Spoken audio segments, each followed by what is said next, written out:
ये 3 बातें अपनी पत्नी को भूलकर भी नहीं बतानी चाहिए, और अगर कोई भी व्यक्ति भूलकर भी इन बातों को अपनी पत्नी से बता देता है तो उस परिवार का सर्वनाश हो जाता है।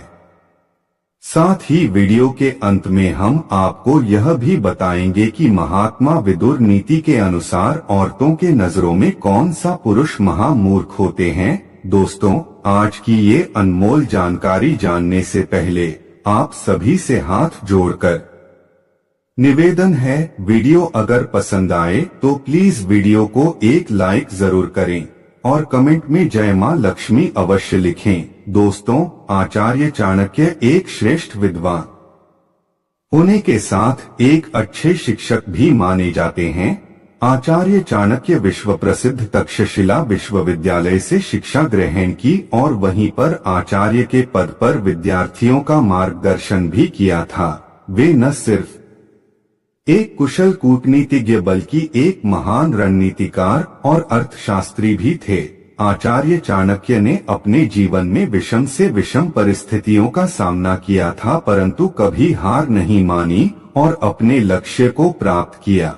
आचार्य चाणक्य ने अपनी नीति में पैसे, सेहत, बिजनेस, दाम्पत्य जीवन, समाज जीवन में सफलता से जुड़े तमाम चीजों पर अपनी राय दी है। अगर कोई व्यक्ति की आचार्य चाणक्य की बातों का अनुसरण अपने जीवन में करता है तो वह जीवन में कभी गलती नहीं करेगा और सफल मुकाम पर पहुंच सकता है। चाणक्य नीति में महिलाओं और पुरुषों के संबंधों के साथ साथ उनके गुणों के बारे में भी उल्लेख किया है। पति और पत्नी को एक दूसरे का पूरक कहा जाता है, दोनों सुख दुख के साथी होते हैं। फिर भी जीवन की कुछ ऐसी बातें हैं जो किसी भी व्यक्ति से नहीं कहनी चाहिए। अपनी पत्नी से भी इन बातों को छिपाकर रखना चाहिए, वरना भविष्य में परेशानी झेलनी पड़ सकती है। आइए जानते हैं ऐसी कौन सी बातें हैं जो पति को अपनी पत्नी को नहीं बतानी चाहिए। नंबर 1, अपने हुए अपमान को न बताएं। आचार्य चाणक्य के नीति शास्त्र में उल्लेख मिलता है कि पति को कभी भी पत्नी को अपने हुए अपमान के बारे में नहीं बताना चाहिए। महिलाओं के बारे में ऐसा माना जाता है कि यदि उन्हें इस बात की जानकारी होती है तो वह इस अपमान का ताना देने से चूकती हैं। नंबर 2, आचार्य चाणक्य कहते हैं कि दान का महत्व तभी होता है जब उसे गुप्त रूप से किया जाए। इसे अपनी पत्नी से भी गुप्त ही रखना चाहिए, इससे आपके दान का महत्व तो कम होता ही है। साथ ही कई बार आपकी पत्नी दान पर किए गए खर्च की दुहाई देकर आपको भला बुरा कह सकती है। नंबर 3, अपनी कमजोरी न बताएं।